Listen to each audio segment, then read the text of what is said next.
Buenas tardes, muchas gracias por conectarse. Mi nombre es Angélica Sandoval y soy gestora del CICAP, que es el Centro de Investigación y Capacitación en Administración Pública. Les damos la bienvenida a este webinar de importancia y diferencia entre el Código de Ética, el Código de Conducta y Políticas de Ética Institucional. Este webinar va a estar a cargo de la doctora Jennifer Arroyo, doctora en Derecho de la UNED, doctora en Gestión Pública y Ciencias Empresariales del Instituto Centroamericano de Administración Pública. Además es máster en Administración Pública con un diplomado en Derecho Internacional, con amplia experiencia en el tema. Le doy la palabra a doña Jennifer. Adelante. Buenas noches, un gusto estar con ustedes. Muchísimas gracias por participar el día de hoy. Hoy les voy a hablar de instrumentos que son muy conocidos cuando hablamos de ética, que es el código de ética, código de conducta, políticas. Muchas instituciones tienen estos instrumentos y a veces no se conoce con precisión las diferencias, los alcances y el contenido de cada uno de estos instrumentos. Así que la idea el día de hoy pues es de manera breve pues abordar las diferencias, el contenido de estos instrumentos muy importantes y necesarios cuando hablamos del tema de ética, principalmente ética aplicada. Yo tenía una pequeña presentación que nos va a servir de guía, que voy a compartirlas en este momento. Permiso.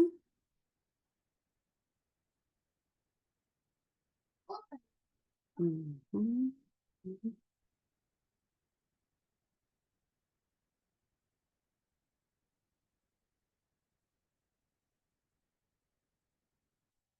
bien.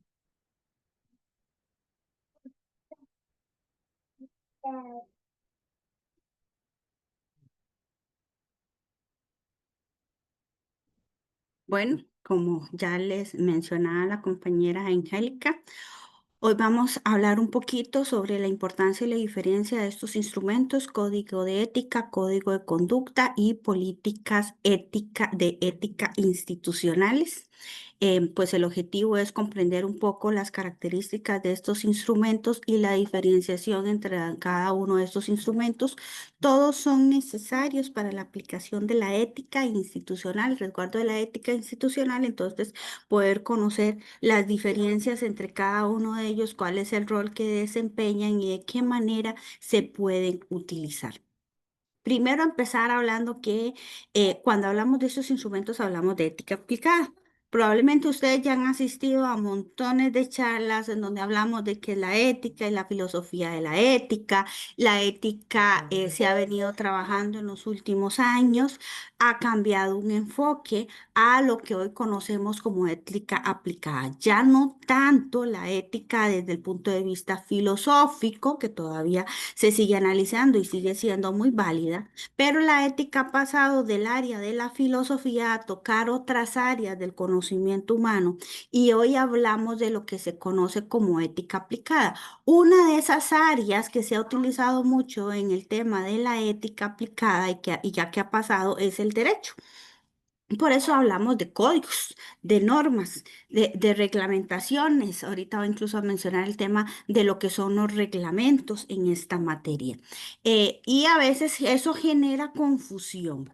Primero empecemos porque es ética aplicada. Para Adela Cortina es un saber práctico que busca orientar la acción humana en acciones concretas de la vida real.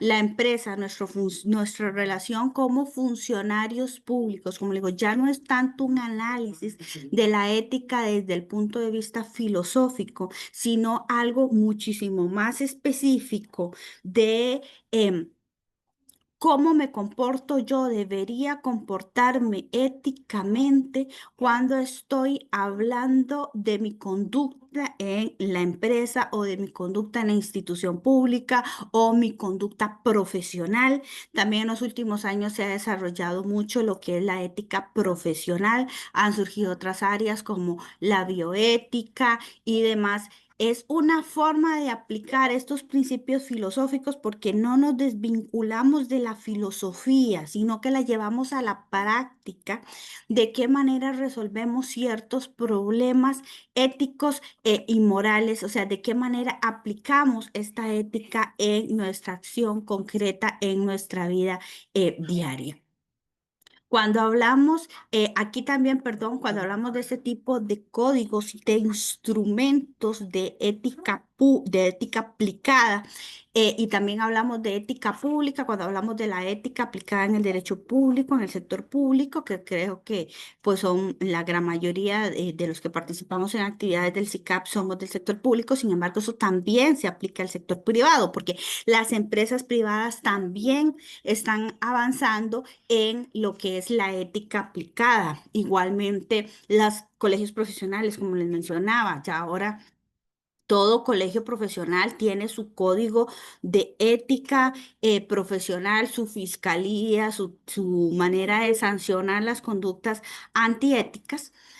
Lo que es ética aplicada y dentro de ética aplicada, y cuando hablamos de ese tipo de instrumentos, también hablamos de ética organizacional, conjunto de valores que identifican una organización. Las organizaciones, eso está muy vinculado también con lo que es la cultura organizacional.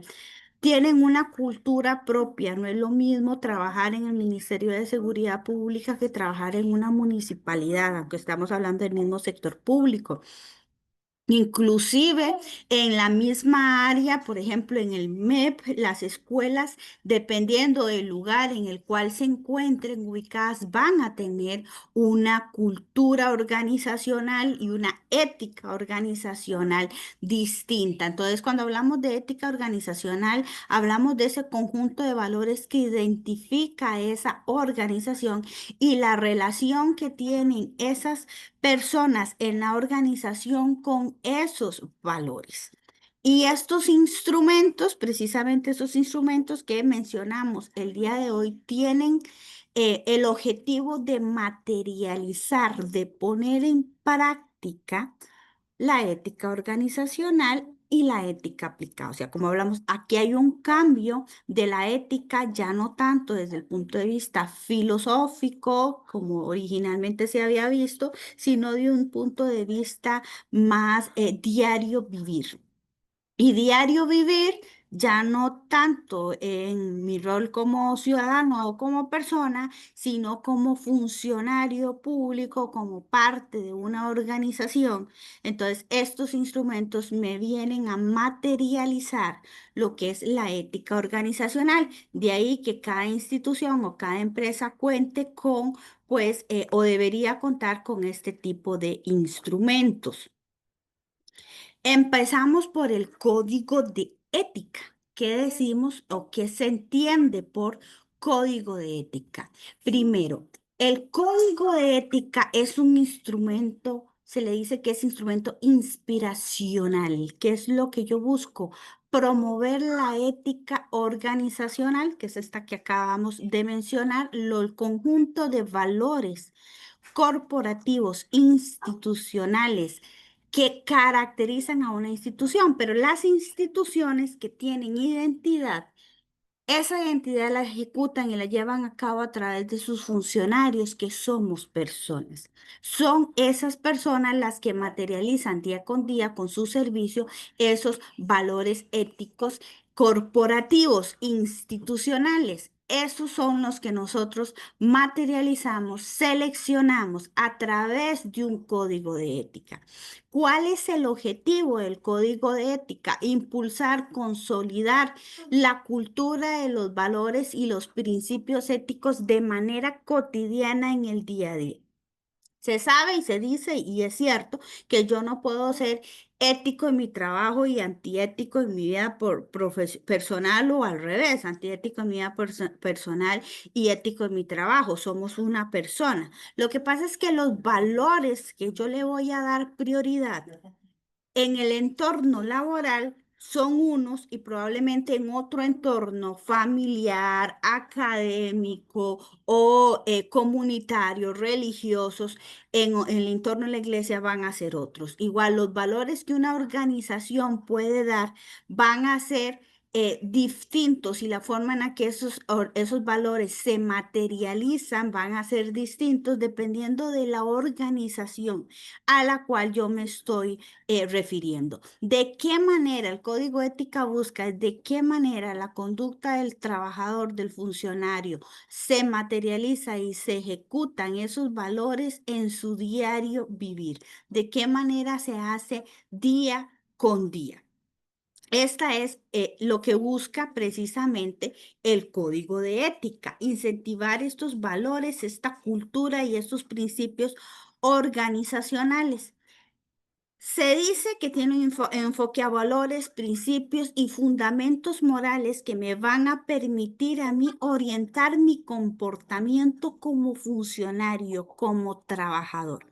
Se le conoce como un instrumento aspiracional. Recordemos que la ética siempre va a ser de mínimos, o sea, no es de máximos. Yo pido el mínimo, la conducta mínima necesaria de un funcionario cuando presta un servicio público, de un trabajador cuando labora en la organización.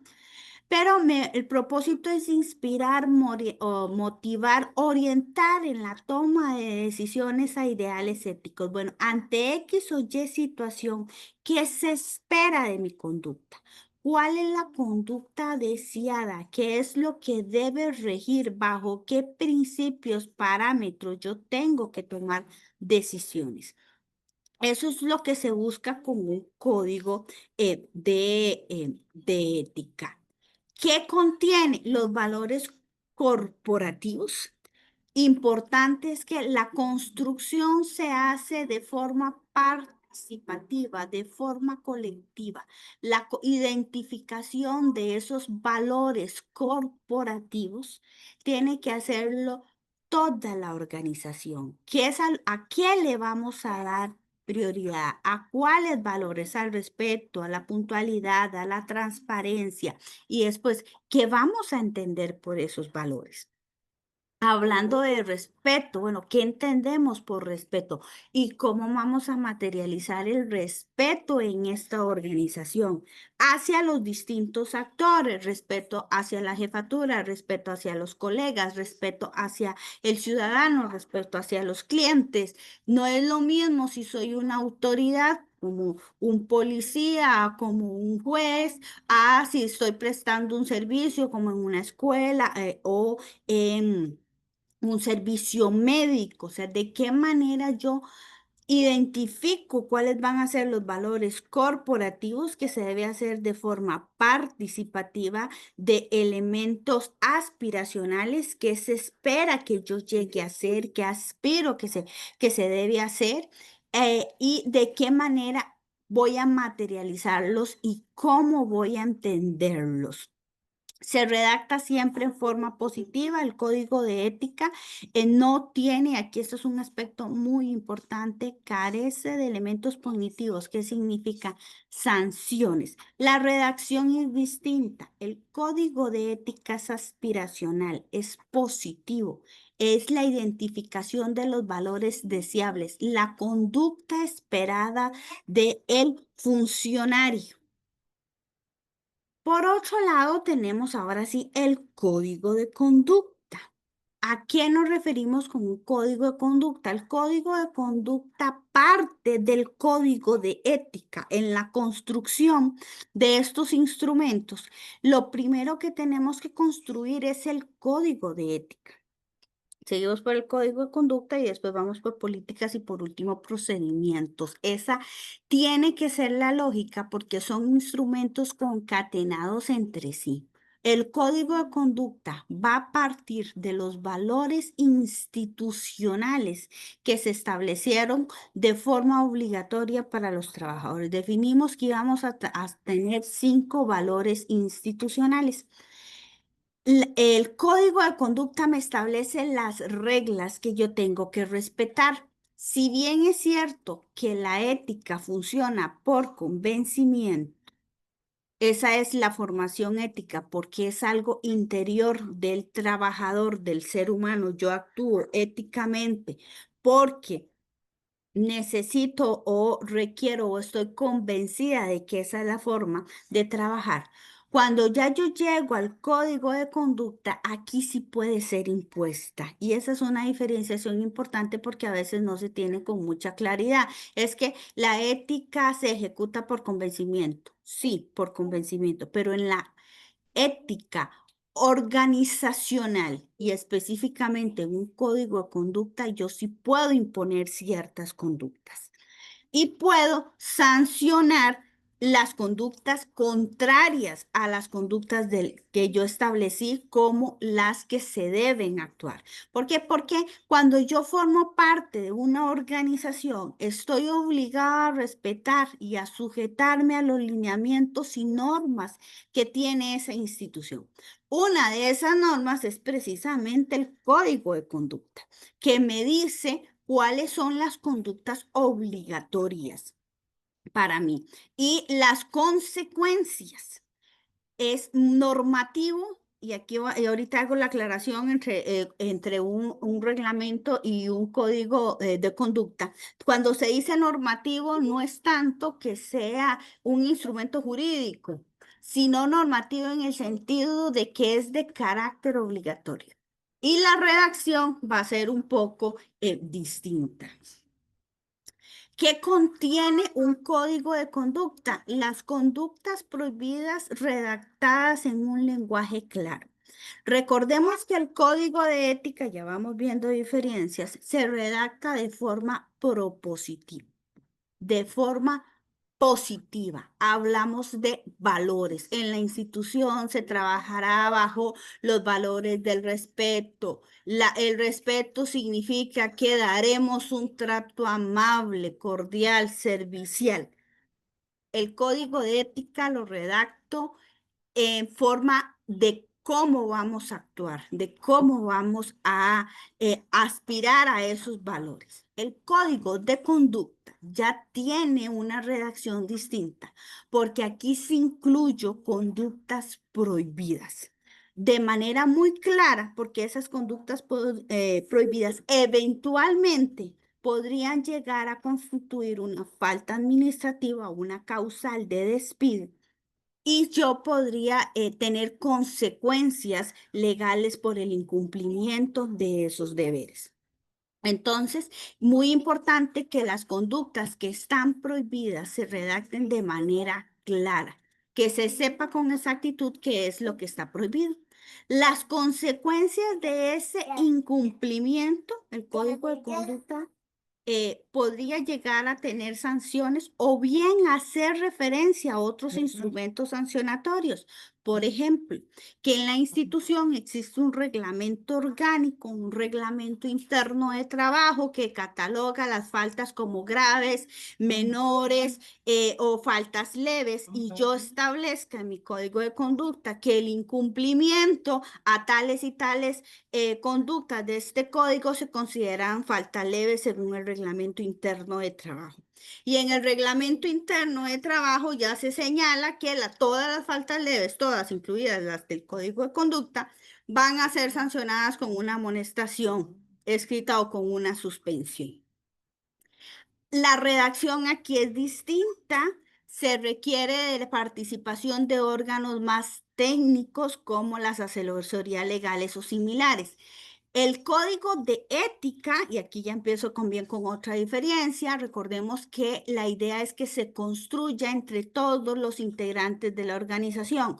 Todos los funcionarios y trabajadores deberían poder participar en diferentes talleres, mesas de trabajo, para definir los valores, para definir qué voy a entender por esos valores, para definir cómo vamos a materializar esos valores en la organización, cómo lo materializo en relación con la jerarquía, en relación con los compañeros de trabajo, en relación con los clientes. Cuando ya yo parto a un código de conducta, al ser un instrumento un poco más técnico donde tengo que redactar conductas prohibidas de manera más clara, que podría llegar incluso a generarme sanciones si se las establezco, o bien si señalo que esas sanciones pueden constituir algún tipo de falta, ya yo aquí no requiero tanto la participación de todos los trabajadores, sino de instancias asesoras y instancias más técnicas y jurídicas. Importante, siempre se va a tener que divulgar. Tanto el código de ética como el código de conducta, se requiere que se pueda divulgar entre todos las personas que trabajan en una organización, porque solamente así yo puedo garantizarme que las personas entiendan su contenido y que lo puedan respetar. Entonces, la participación en la divulgación va a ser igual. Todos los funcionarios deben participar en la divulgación, pero la participación en la construcción tiene sus diferencias, porque en el primero, definir los valores institucionales, el contenido y cómo yo voy a entender cada uno de esos valores institucionales, sí requiero la participación del 100% de los trabajadores, pero ya el código de conducta, ser un instrumento más de carácter formal, o incluso de carácter eventualmente punitivo, requiere más bien la participación de órganos más técnicos. Una pregunta importante, porque aquí, si ustedes ven la definición, se le parece uno mucho a un reglamento. Entonces me han hecho también la pregunta: ¿un código de conducta puede ser un reglamento de conductas éticas? La respuesta es depende. Vamos a qué voy a entender yo por un reglamento. El 121 de la Ley General de la Administración Pública me señala que los decretos de alcance general, no, de alcance normativo, se llamarán también reglamentos o decretos reglamentarios. Cuando yo estoy hablando de un alcance general, hablamos de reglamentos, sí, dependiendo del proceso de aprobación. Si este código de conducta siguió un proceso de aprobación formal mediante un acto administrativo emitido por la autoridad competente, el jerarca, el consejo, el órgano que tiene a lo interno de la institución la potestad para aprobar reglamentos. Recordemos que en la administración pública existe la potestad reglamentaria. O bien, si se trata de entidades privadas, siguieron el mismo trámite de aprobación que el reglamento interno de trabajo. Si existe una publicación oficial, puede ser en el diario el diario oficial, la Gaceta, o por un medio de divulgación interna, que así lo determine el ordenamiento jurídico, y se atribuye que hay un carácter de cumplimiento obligatorio con consecuencias disciplinarias en su incumplimiento, sea que me establezca de una vez sanciones o que me haga referencia a otro instrumento jurídico que posee sanciones, el código de conducta podría trabajar y tener la fuerza equivalente a un reglamento interno de trabajo. Esa es la diferencia. Otra de las diferencias con un código de ética. El código de ética es más aspiracional, el código de ética es más de redacción positiva, el código de ética es más propositivo, participativo, no tiene sanciones, no tiene prohibiciones. El código de conducta sí lo tiene. Si este código de conducta yo seguí con un instrumento formal, reglamentario, y se aprobó y se divulgó y se utilizaron todos los pasos para hacerlo, y se vuelve un instrumento de carácter obligatorio que yo puedo sancionar por su incumplimiento, sí le puedo dar la naturaleza jurídica del reglamento. Ahora, necesito ponerle reglamento. El nombre, ¿no? Puedo llamarlo igual código de conducta. O bien, el nombre, esa es otra que me preguntan. Es que en mi institución lo que tenemos es un manual de conductas éticas. Ok, vamos a ver el contenido y el proceso de aprobación. No importa si le pusieron manual de conductas éticas. Si yo en ese manual de conductas éticas yo encuentro estos elementos que les mencioné acá, perdón, estos elementos que les mencioné acá en el manual de conductas éticas, yo encuentro las conductas sancionables, yo encuentro las consecuencias, yo encuentro la obligatoriedad y ese manual de conductas éticas fue aprobado mediante acto administrativo por la máxima autoridad de la institución, se divulgó con los canales oficiales y se le establece carácter obligatorio, estamos hablando de un código de conducta. Que le hayan puesto manual de conductas éticas no importa. Si le pusieron lineamientos de conductas éticas, pero siguió todo este proceso, no importa, es un código de conducta. Ahora bien, si no siguió este proceso de aprobación, se convierte en un instrumento orientador y operativo. Si simplemente se emite un código de conducta, pero no lo autoriza el máximo no lo aprobó el máximo jerarca, se divulga, viene siendo un lineamiento interno. En el ordenamiento jurídico, en el derecho, sobre todo el derecho público, hay mucha normativa. Nosotros tenemos lo que se llama la pirámide de las normas. El último, uno de los últimos escalafones de la normativa en el derecho público, lo que se llama disposiciones de carácter general. Ahí entra todo. Digamos, todo lo que está debajo de reglamentos y demás entra dentro de las disposiciones de carácter general y se utiliza como un instrumento complementario al código de ética.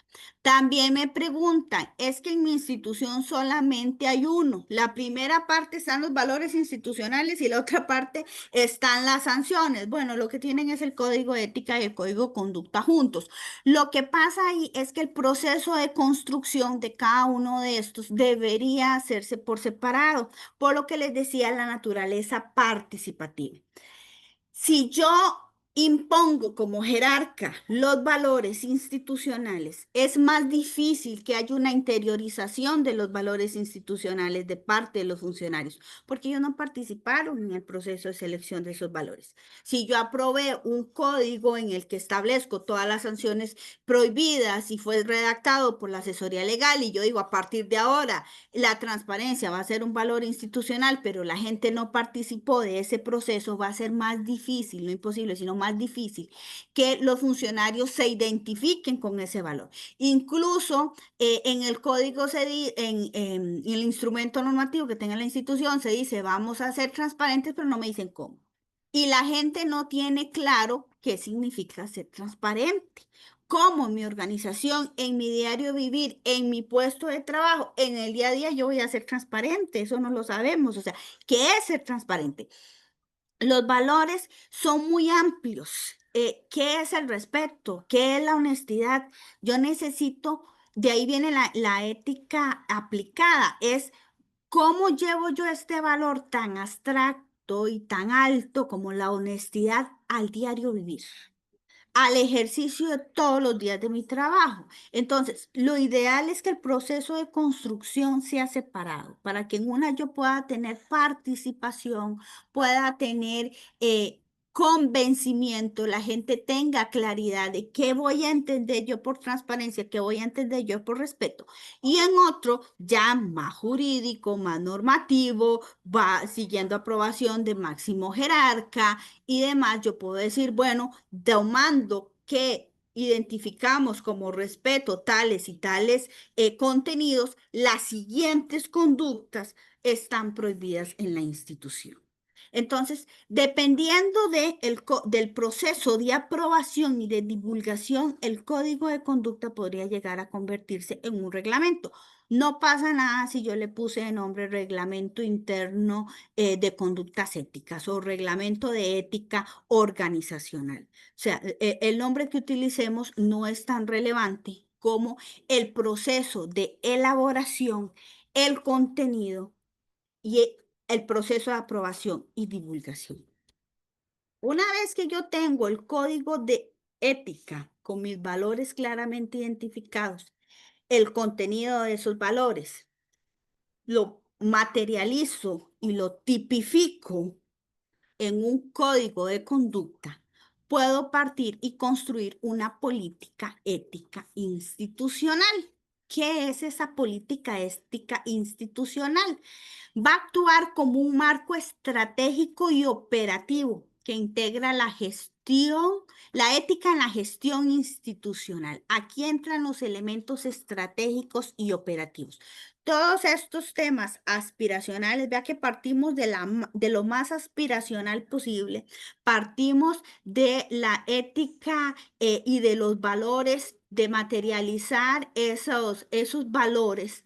eh, a conductas prohibidas. Ahora, ¿cómo voy a llevar yo esas conductas propositivas, aspiracionales del código de ética a la práctica institucional? A través de la política.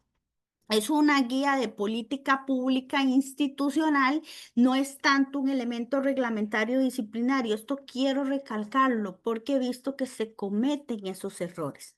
Dentro de la política ética institucional meten las conductas prohibidas. Ojo, una política no tiene carácter sancionatorio.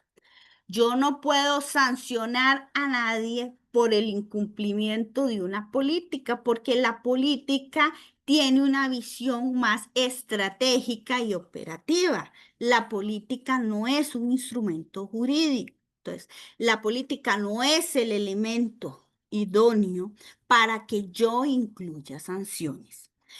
Ese es el código de conducta o reglamento de conducta, si queremos llamarlo de esa forma. En la política yo actúo y llevo a un marco estratégico y operativo esos temas éticos que la organización ha venido trabajando y ha venido definiendo.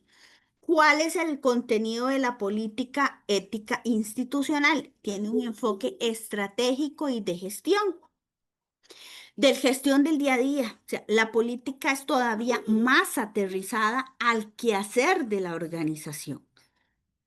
¿Cuál es su propósito? Definir cómo la organización promueve, implementa y sostiene la cultura ética en su funcionamiento diario.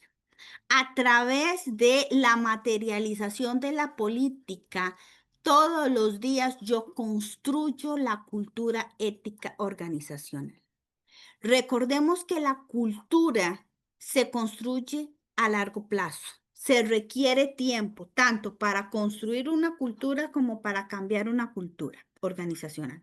No son cosas que se haga de la noche a la mañana. Yo pude haber construido mi código de ética maravillosamente con un proceso participativo. Pude haber construido mi código de conducta con normas claramente establecidas y sanciones. Que si lo dejé hasta ahí, la cultura ética nunca va a cambiar y la cultura ética no se va a construir porque yo necesito acciones diarias en el día a día para poder actuar, ir cambiando la cultura organizacional. Eso a través de que lo hago a través de las políticas. Las políticas que tenemos políticas para muchísimos temas dentro de la administración pública, una política ética institucional me materializa en el diario vivir todos estos valores, principios, aspiraciones éticos.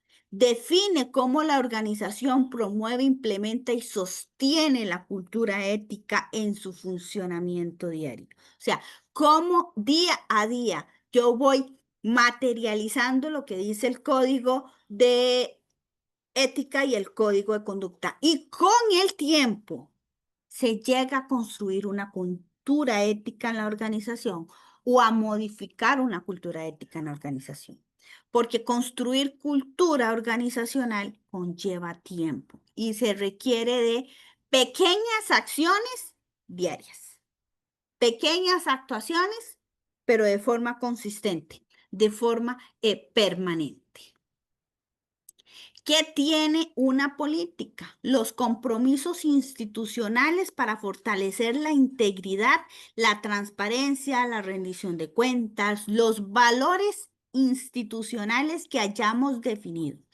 El cómo. Muchas veces nos falta bajar a este nivel. Identificamos valores, sí, tenemos los valores de la organización, código de ético, maravilloso, hasta ahí llegamos. Otras veces identificamos valores y me dicen, bueno, pero ¿qué quiero yo? Un código de conducta si ya tenemos ley general de control interno, ya tenemos ley contra la corrupción, enriquecimiento ilícito, ¿para qué quiero yo un código de conducta? Algunas veces puede ser que algunos jerarcas tengan esa visión. Bueno, ¿por qué necesito yo un código de conducta?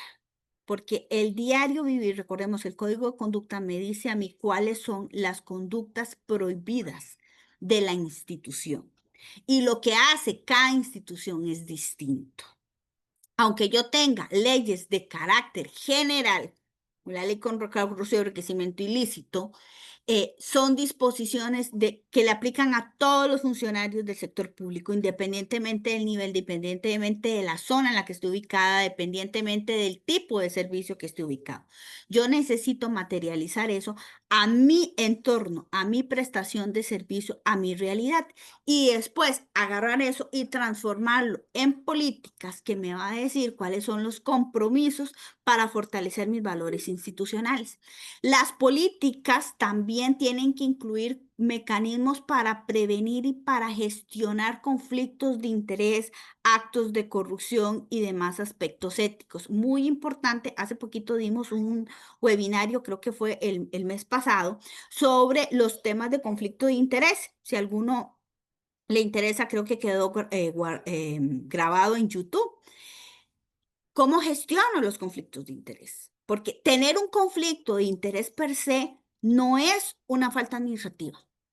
Los conflictos de intereses, tener intereses particulares, es normal. Las personas tienen intereses particulares, tienen intereses económicos, tienen intereses personales, tienen intereses familiares. El tema es cómo gestiono yo para que esos conflictos de intereses, esos intereses que yo tengo no se materialicen. Tener un conflicto de interés no es una falta administrativa, es no declarar el conflicto de interés y no gestionarlo adecuadamente, lo que es una falta administrativa. Y hay un rol del funcionario y hay un rol de la jefatura y hay un rol de la institución. Eso tiene que estar materializado a través de una política para la prevención y adecuada atención y gestión de mis conflictos de interés. Entonces, me dice específicamente ¿qué tengo que hacer cuando yo estoy ante una situación eventualmente de conflicto de interés? Política para prevenir actos de corrupción. Aquí necesito identificar mis riesgos de corrupción. A ver, no es lo mismo los riesgos de corrupción en una escuela que los riesgos de corrupción que posee aduanas o un funcionario municipal que trabaja en impuestos. El riesgo de corrupción es distinto. Entonces yo necesito operativizarlo y bajarlo a una política institucional que responda a mi realidad particular, que le diga a los funcionarios de qué manera deberíamos actuar para prevenir y evitar situaciones de corrupción. Los roles y responsabilidades de cada uno de los jerarcas, si tengo comités internos, cuál es el rol de la auditoría, cuál es el rol del jerarca, cuál es el rol de los funcionarios, cuál es el rol de las jefaturas en cada uno de estos temas éticos que son relevantes. Estrategias de capacitación, comunicación y evaluación ética. Aquí entran las auditorías de la ética, la calidad de los instrumentos éticos, las evaluaciones, la cultura ética que muchas veces no se hace. Capacitación creemos que es un par de charlitas, pero nos falta bajarlo o nos falta ponerle ejemplos concretos. Muchas veces la gente tiene conocimiento de ciertos temas, pero no sabe qué hacer o qué espera la institución que hagan cuando se enfrentan a esos dilemas éticos. Procedimientos para denunciar y gestionar dilemas éticos, canales de atención, de denuncias y demás. Y reitero, acá la política carece de elementos punitivos. Me dice qué debo hacer ante una situación de conflictos de interés, pero no me establece una sanción si los conflictos de interés se materializan, porque eso ya está en el código de conducta. El código de conducta me dice que aquel funcionario que teniendo un conflicto de interés incumpla con el procedimiento de declaración y materialice el conflicto de interés, va a ser considerado falta grave. En la política me dice que si usted se encuentra en una situación que podría ser A, B, C o D, que se consideran posibles conflictos de interés, está en la obligación de comunicárselo por escrito a su jefatura. Le dice a la jefatura, usted va a revisar esta información y qué va a hacer. el que va a hacer. La política como tal carece de instrumentos sancionadores. Aunque no lo crean, he visto políticas que tratan de incluir sanciones y yo no puedo sancionar a nadie por el incumplimiento de una política.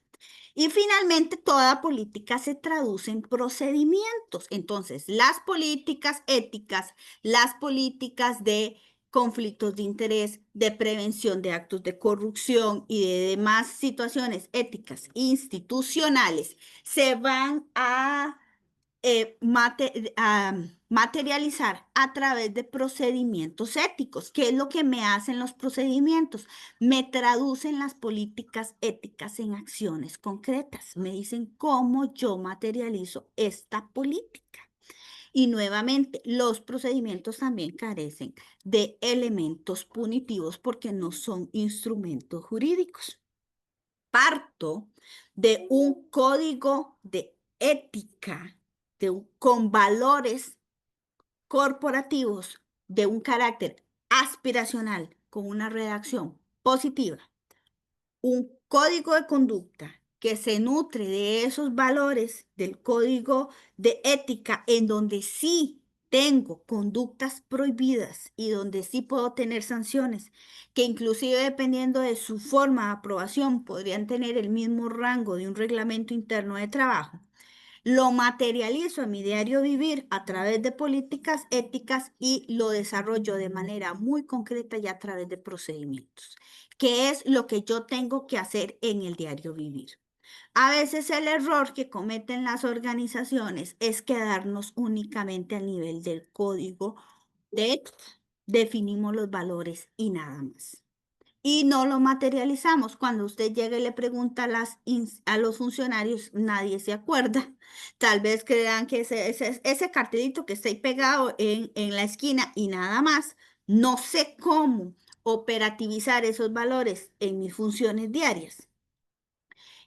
Y no hay un cambio de cultura ética organizacional. Los valores no se interiorizan, no se construyen, no construyo yo la ética organizacional porque yo nunca la bajé a través de otros instrumentos. Entonces, finalmente, que es uno de los principales objetivos de la charlita de hoy, es después de conocer qué son esos instrumentos, cuáles son las diferencias. La naturaleza, en el caso del código de ética, es declarativo y valorativo. O sea, lo que les decía es aspiracional. El código de conducta es más normativo, más regulador. Las políticas es estrategia y es de gestión. Y el procedimiento es operativo, o sea, es más el qué hacer en el diario vivir, como lo que son los procedimientos. La finalidad, el código de ética busca definir los valores y los principios éticos institucionales. El código de conducta ya me establece reglas de comportamiento específicas que debo cumplir y las consecuencias de su incumplimiento. La política busca integrar la ética en la gestión institucional, ya con mecanismos, compromisos, con objetivos y los procedimientos, cómo se aplican estos principios en la práctica, denuncias, revisiones, demás. El enfoque que tiene el código ético sigue siendo muy filosófico. Nosotros nunca podemos partir de la base filosófica cuando hablamos de ética. La ética aplicada se deriva de la ética de la filosofía, solo que la ética aplicada me dice ya en el diario vivir cómo lo operaciono, cómo lo materializo. Pero siempre voy a partir de la filosofía. El código ética es donde están esos elementos de visión más filosófica, más aspiracional. Y los otros instrumentos, como el código de conducta, es más conductual y disciplinario. El código de conducta, como les digo, puede llegar hasta tener rango de reglamento con sanciones por su incumplimiento. La política ética es más estratégica y de gestión y el procedimiento es más de aplicación práctica. ¿Qué es lo que yo voy a encontrar en cada uno de esos instrumentos? Es importante revisar cuando tenemos esos instrumentos el contenido y su forma de aprobación. Puede ser que le hayan puesto otro nombre, no importa. No importa el nombre, es a cuál naturaleza jurídica responde. Lo que sí es un problema es que yo haga mezclas. Ahí sí, que yo en una política ética institucional pretenda meter elementos sancionadores o en un procedimiento, o que yo a través de una política pretenda definir los valores de la institución, porque eso es lo que no se podría, digamos, o no sería de poder se puede, no sería lo técnicamente correcto. El contenido en un código ética son valores, principios, deberes y aspiraciones morales. El código de conducta, que tiene un carácter más jurídico, son las normas, las prohibiciones, las sanciones, las pautas de comportamiento, las sanciones que se puede integrar dentro del mismo código de conducta o hacer referencia a otros instrumentos sancionadores de la organización. La política me va a incluir objetivos responsables, estrategias, programas de integridad, cuál va a ser el rol del funcionario, cuál va a ser el rol y la responsabilidad del superior jerárquico, cuál va a ser el rol y responsabilidad de la máxima autoridad institucional de la jerarquía, cuál va a ser el rol y responsabilidad de los órganos de control interno, demás. Y los procedimientos, pues los pasos, los responsables y los mecanismos específicos para la atención de conductas éticas. El carácter, como les mencionaba, el código de ética es un carácter inspiracional, no es sancionador, es propositivo, se construye entre toda la organización, es participativo y siempre tiene que estar bajo ese enfoque, bajo esa redacción y ese enfoque positivista de convencimiento. El código de conducta es de carácter obligatorio, que podría tener incluso rango de reglamento interno de trabajo. La política es directiva y de comportamiento institucional y los procedimientos son de carácter más preventivo, educativo, sin incluir ningún tema disciplinario al respecto.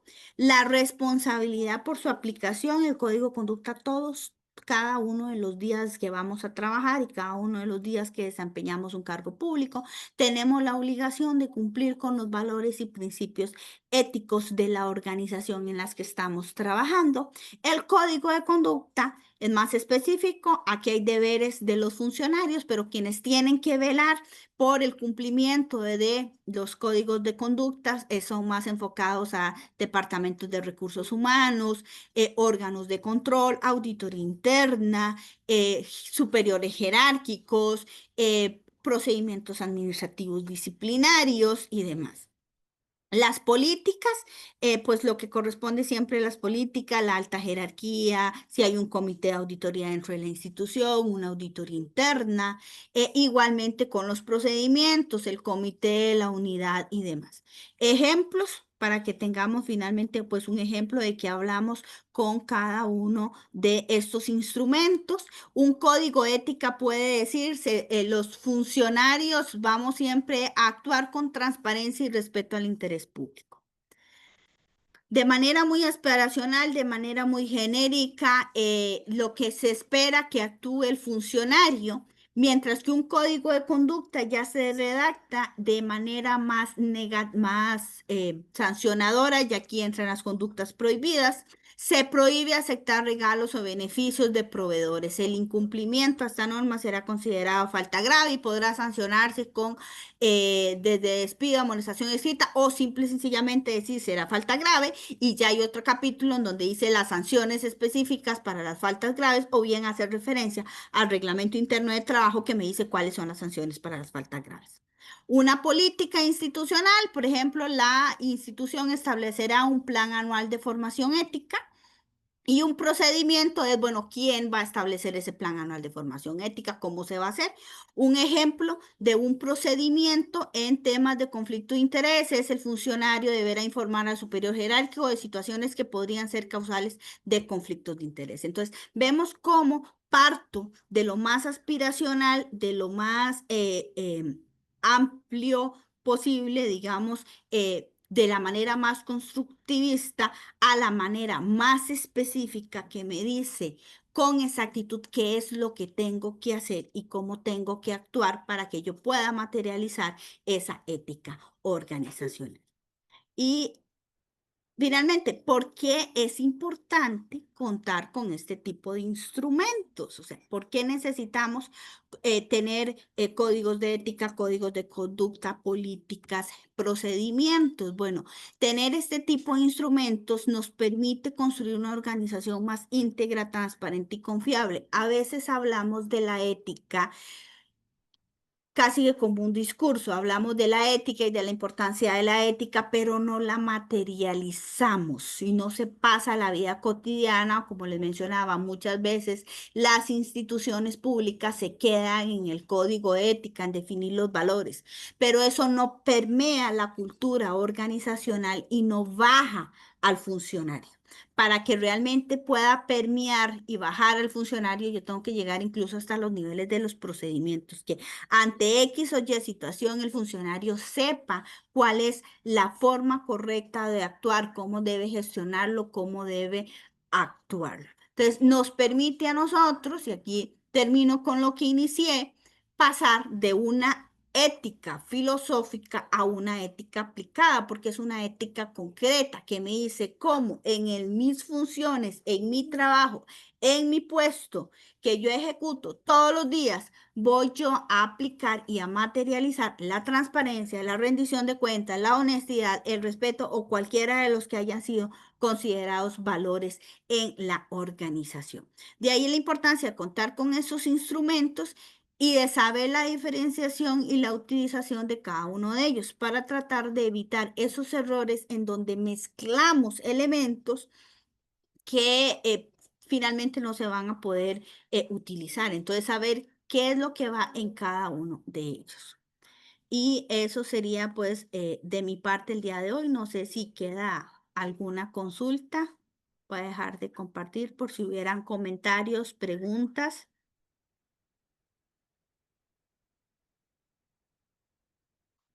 Es una pregunta que me está haciendo don Ujú. Adolfo muy importante. Eh,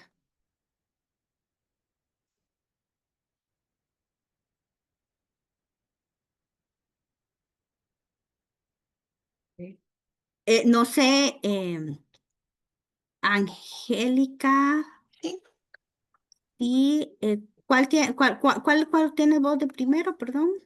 Sí, la primera pregunta es, ¿cuál Ajá, es el objeto de tener código de ajá. ética, uno de conductas separados y sanciones por otro instrumento? Si puedo unirlos y agregar las sanciones y emitirlas como un reglamento interno. Ok, sí, por el tema de la construcción. El código de ética se construye de manera participativa entre todos los funcionarios y lo primero que yo debería tener es el código de ética.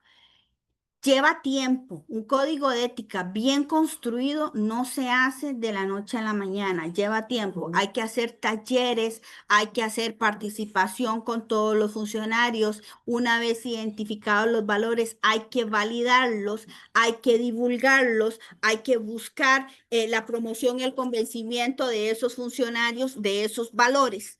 Y una vez que yo tengo el código de ética debidamente aprobado, ya sí puedo pasar a un código de conducta o un reglamento interno, cualquiera de los dos.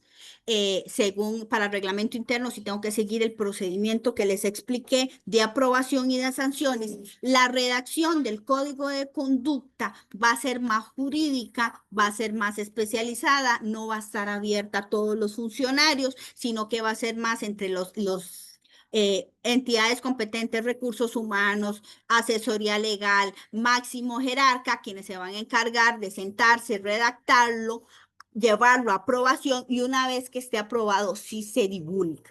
Entonces yo puedo tener, porque y me dice uno de conductas separados y sanciones por otro instrumento, no, en el código de conducta yo tengo las sanciones.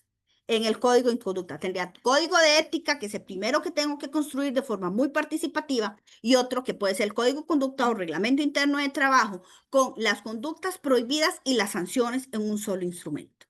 Mm. Ok, la siguiente pregunta es de Adolfo Arce. Dice si a nivel institucional hay un código de ética y código de conducta, ¿es válido que todos o algunos departamentos de la organización tengan también su propio código de ética y código de conducta? No. No, lo ideal no, es que se construya uno solo a nivel institucional. Inclusive que usted me diga que cada departamento tenga, eh, el máximo jerarca le va a aprobar un código de conducta a cada departamento. O sea, lo que es una falta administrativa en recursos humanos no es falta administrativa en financiero contable. O sea, eso no tendría sentido. O sea, lo que es falta administrativa es falta administrativa para todos. Lo que yo puedo tener por aparte, son procedimientos, sí. Yo tengo las políticas ética institucional y voy a materializar a través de procedimientos que en proveeduría voy a tener unos procedimientos y en recursos humanos voy a tener otro procedimiento, porque los riesgos de corrupción, por ejemplo, en proveeduría son distintos a los riesgos de corrupción de recursos humanos, una en contratación, otra en contratación de personas, o los riesgos de corrupción que yo tengo en una municipalidad que da permisos de funcionamiento, permisos de construcción, va a ser distintos al que va a tener financiero contable. Eso se hace a nivel de procedimientos, pero no a nivel de códigos de ética y códigos de conducta. Hay una situación excepcional con la auditoría interna, porque las normas internacionales, las normas globales para el ejercicio de la auditoría interna, le pide a la auditoría tener su propio código de conducta, pero solo la auditoría, porque el régimen de prohibiciones del funcionario de la auditoría es más amplio que los demás funcionarios. Entonces puede ser que algo no sea prohibido para el resto de los funcionarios, pero sí es prohibido para la auditoría interna. Pero es la única excepción. Después de ahí, código de ética y código de conducta o reglamento interno de conducta es el mismo para todos los funcionarios. Lo que yo voy a materializar distintos son los procedimientos dependiendo del departamento en el que esté. Ujú. Y tenemos otra pregunta de don Adolfo. Dice que si ya tiene un código de ética y necesita actualizarlo, es necesario realizar talleres y encuestas para actualizarlo. Sí, cuando hablo de ética, código de ética, por eso la importancia de diferenciarlo con el código de conducta. Cuando yo voy a hablar, bueno, habíamos definido que nuestros valores éticos eran puntualidad, por ejemplo. Y yo me cuestiono si hoy tal vez la puntualidad es un valor tan importante o quizás la transparencia o la rendición de cuentas. No habíamos incluido transparencia y rendición de cuentas si teníamos puntualidad. Si tal vez la transparencia y la rendición de cuentas es un valor más importante que la puntualidad. Que para poder definir eso en un código de ética, yo necesito la participación de todos los funcionarios y saber que a nivel institucional hay consenso. No puede ser impuesto por el jerarca, ni impuesto por la auditoría, ni impuesto por la asesoría legal.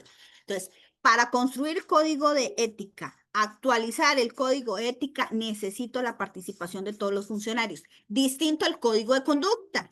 Salió una nueva ley, cambiaron las normas, hago el trámite ordinario para cambiar el reglamento y actualizo el código de conducta. De ahí es que no es distinto la forma de construcción. Por eso lo ideal es que estén separados. Ujú. Tenemos otra pregunta de doña Catalina Delgado. Dice, ¿es necesario elaborar un mapa de riesgos éticos en la institución de previo a elaborar un código de conducta? ¿Hay lineamientos técnicos para elaborar un mapa de riesgos éticos de cada institución? Sí, es una muy buena pregunta. Sí es importante identificar los riesgos de construcción, pero más que para la elaboración del código de conducta, para la elaboración de las políticas y los procedimientos. ¿Por qué? Porque yo los riesgos los tengo que actualizar permanentemente. De hecho, esto está vinculado, cuando hacemos el CEBRI y la Ley General de Control Interno, a mí me pide que yo haga mi identificación y evaluación de riesgos de forma anual.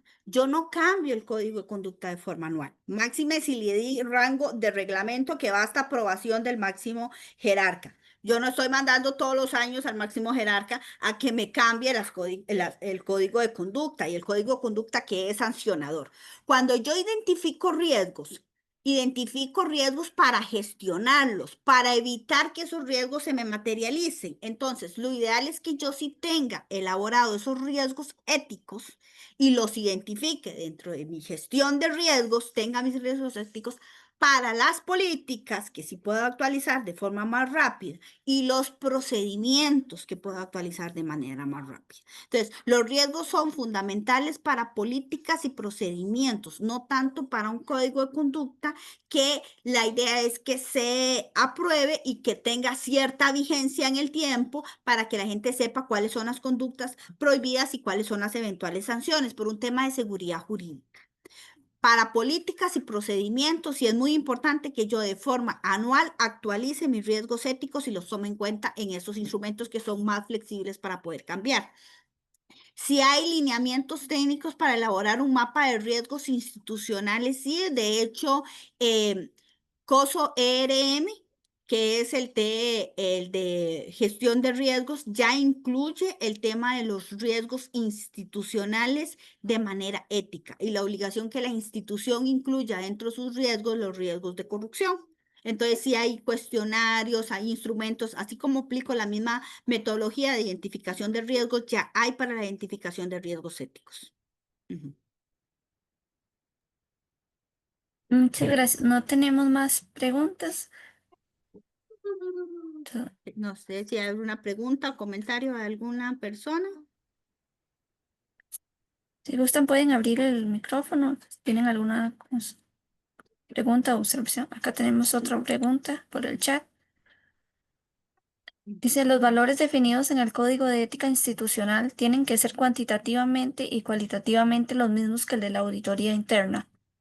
No, en el caso de la auditoría interna es distinto, como les digo, es la única excepción la auditoría porque las normas globales para el ejercicio de la auditoría interna piden que tengan su propio código, pero aquí quiero aclarar, no significa que la auditoría tenga permiso de desconocer el código de ética institucional, es que le aplican los dos. O sea, no es que yo voy a aplicar el de la auditoría y voy a desconocer el institucional, no, sigo siendo funcionario, sigo siendo trabajador, sigo siendo funcionario público de X, de tal ministerio, de tal municipalidad. Es que adicionales a los valores éticos institucionales, me aplican otros de mayor rango de prohibición. El tema con la auditoría es que el régimen de prohibiciones del auditor y de los funcionarios de la auditoría es más alto que el resto de funcionarios públicos. Les pongo, por ejemplo, votar en las preelectorales, cuando van a definir el candidato por cada uno de los partidos. Todos tenemos derecho al voto. Los funcionarios de la auditoría no pueden ir a votar en esas elecciones que son preelectorales. ¿Por qué? Porque cuando usted vota en esas elecciones preelectorales, da una afiliación a un partido político. Los funcionarios de la auditoría no pueden tener afiliaciones a partidos políticos, no importa en qué institución trabajan. Puede ser que en mi municipalidad todo mundo, todos tienen derecho a decir, yo soy liberacionista, yo soy de la Unidad Social Cristiana, yo soy del X o Y partido, pero los funcionarios de la auditoría interna no pueden. Está permitido para todos, pero para los funcionarios de la auditoría interna eso está prohibido. Entonces, el código de conducta de la auditoría interna es más riguroso, por eso se le pide que tenga un código adicional, porque hay conductas que en la institución pueden estar permitidas, dar una opinión porque hay libertad de expresión, pero los funcionarios de la auditoría no pueden, por ejemplo. En ciertos temas, ¿verdad? No en todos, pero sí en ciertos temas. Entonces, no es que yo deje de aplicar el de la institución, es que aplico el de la institución, me pueden sancionar por el de la institución y además aplico el de la auditoría. Beligerancia política, exactamente, esa es la palabra, gracias. Y tenemos otra pregunta. Dice, ¿la política institucional debería contemplar o mencionar indicadores de gestión de ética? ¿Me podría dar algún ejemplo de indicadores de este tipo? Esto porque la ausencia de denuncias o sanciones en una institución no me parece un indicador confiable ni integral. Exactamente. Sí, debería tener indicadores, por supuesto, al igual que toda política, los indicadores tienen que ser cuantificables y medibles, al igual que toda política. Aquí es cómo yo redacto ese tema de cómo voy a redactar yo las aspiraciones en una política. Recordemos que es, por ejemplo, cuantitativo, tengo que medirlo, tengo que identificarlo, entonces cuántos procedimientos o avisos, por ejemplo, se hicieron de gestionar el conflicto. Entonces, no es, la idea es que no se materialice un conflicto de interés, que los funcionarios puedan y tengan la libertad de recurrir y avisar, mira, existe tal posibilidad de que yo tenga un conflicto de interés porque este fulanito es primo hermano de mi esposa. Pero entonces ya el jerarca hace una gestión, una resolución, el superior jerárquico revisa y no, en realidad que usted sea el fulanito, sea primo hermano de su esposa, no vulnera ninguna normativa, no es sancionable, no se considera que hay un conflicto de interés, continúe. Entonces, esa gestión como tal ya se hizo una gestión para prevenir el conflicto de interés. El funcionario ya cumplió con reflejar su situación y se hizo la gestión y él siguió adelante. O por el contrario, en el Poder Judicial, por ponerles un ejemplo, yo me declaro que me voy a abstener de conocer un asunto porque resulta que ahí hay una persona con la cual yo tengo un problema de crédito, yo fui fiador y a mí me están embargando el salario, entonces yo prefiero no resolver ese asunto. Y el jerarca del despacho le dice, sí, efectivamente, esto podría constituir una situación de conflicto de interés, lo separa a usted del conocimiento del cargo y de este caso y se le traslada. Ahí por poner un ejemplo de una política de conflicto de intereses, donde el procedimiento claramente me dice qué es lo que tiene que hacer el funcionario, qué es lo que tiene que hacer el trabajador, qué es lo que tiene que hacer, perdón, el jerarca, y yo puedo como un indicador cuántas veces he utilizado este procedimiento. O si estoy haciendo una situación de riesgos éticos también. Temas de capacitaciones a veces es lo que más fácil se da y se dan indicadores de cuántas capacitaciones se han recibido, cuántas se han dado, pero también puedo utilizar otro tipo de indicadores. Va a depender mucho de cómo yo redacte la política y la idea es materializarlo. La idea es que esto pueda llegar a situaciones cuantificables, cuantificaciones medibles, que la gente tenga claridad de qué puedo hacer y hay que hacerlo como cualquier otra política. Ujú. Otra pregunta dice, ¿puede haber cuatro valores en el institucional y en el de la auditoría interna puede tener más? Sí, a ver, los que se recomienda es que no haya más de 5, porque más de 5 es difícil que la institución, que los funcionarios lo integren. Entonces, una institución puede definir 4 o 5 valores institucionales y la auditoría interna podría definir para ellos mismos 4 o 5 valores institucionales. Porque, como les digo, el de auditoría interna es mucho más riguroso que el del resto de los funcionarios, entonces les aplica más, pero la idea es que no sean más de 5, 4 o 5 valores por instrumento. Ujú. Mm. Por último, tenemos un comentario que dice, tenía entendido que los instrumentos se aplican por igual para todas las personas funcionarias. Aplican por igual, sí, es más riguroso para la auditoría interna por la Ley General de Control Interno, tiene un régimen de prohibiciones más estricto. ¿Por qué? Porque el auditor interno es el que tiene como obligación velar por el cumplimiento de las normas y de la ética institucional. Por lo tanto, yo le puedo exigir más al auditor interno y le puedo exigir más al jerarca.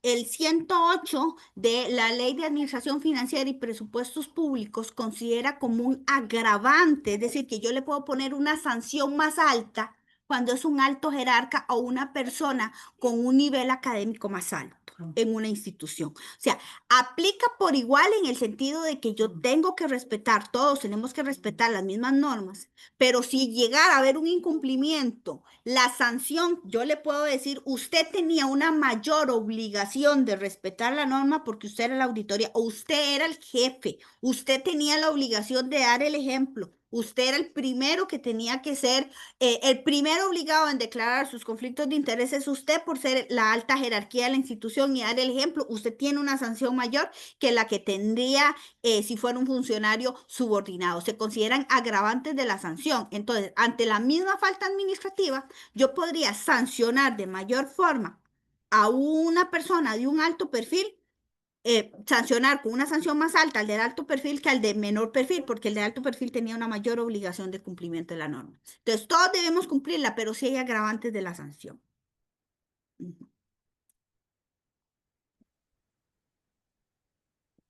No tenemos más preguntas y ok, acá va a entrar otra pregunta. Dice, ¿de qué manera puede una política institucional incorporar la participación ciudadana en su construcción y tenerse como un componente activo y permanente o no resulta conveniente? Sí, pero yo ahí lo haría más bien como, lo entiendo que es, dependiendo del tipo, la participación, puedo, a ver, puedo tener dos cosas. Puedo tener una política de participación ciudadana que me diga cómo va a ser la participación ciudadana en los procesos institucionales, u otro que la ciudadanía participe en la construcción de la política. Para que la ciudadanía participe en la construcción de la política, va a depender de qué materia voy a regir yo en la política. Si es una política muy interna de la institución, pues no es necesario o no sería incluso conveniente que participe, que haya participación de la ciudadanía.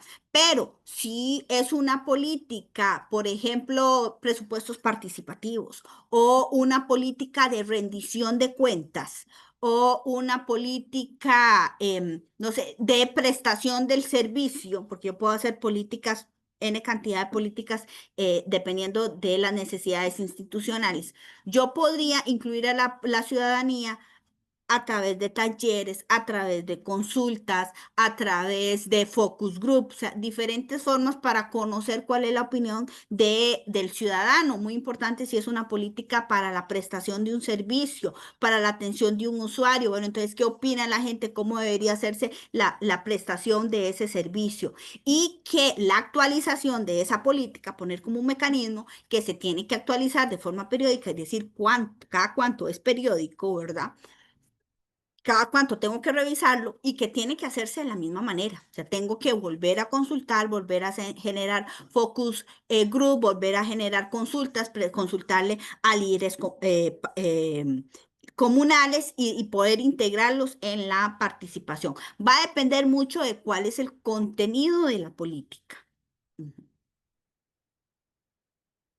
Ok, en temas éticos y de conducta nada más, o sea, que la ciudadanía participe en los valores institucionales, no. ¿Por qué? Porque los valores institucionales, el código de ética son los valores que nosotros como organización vamos a definir que son nuestros valores éticos. La ciudadanía no forma parte de la organización. Entonces, yo puedo participar a la ciudadanía en una política de prestación de servicio al usuario, de presupuestos participativos, de calificación del servicio. Pero en la construcción del código de ética son los funcionarios los que componen la cultura organizacional. Ellos son los que tienen que participar. Y en una conducta este es instrumento más normativo, más jurídico, por eso les decía, la construcción es distinta. En el código de conducta ni siquiera participa el pleno de los funcionarios. Participa recursos humanos, participa la auditoría, participa la asesoría legal, es un instrumento más jurídico. La ciudadanía no participa en ese tipo de construcciones, es más interno.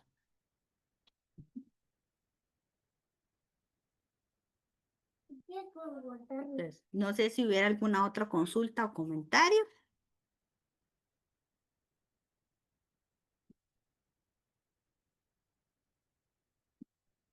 Sino de mi parte, entonces espero que haya quedado un poquito más claro el tema y quedo a sus órdenes. Ahí igualmente creo que quedan los contactos, ¿verdad? Por si eventualmente hubiera alguna otra duda, una cosa así por el estilo, nos pueden escribir.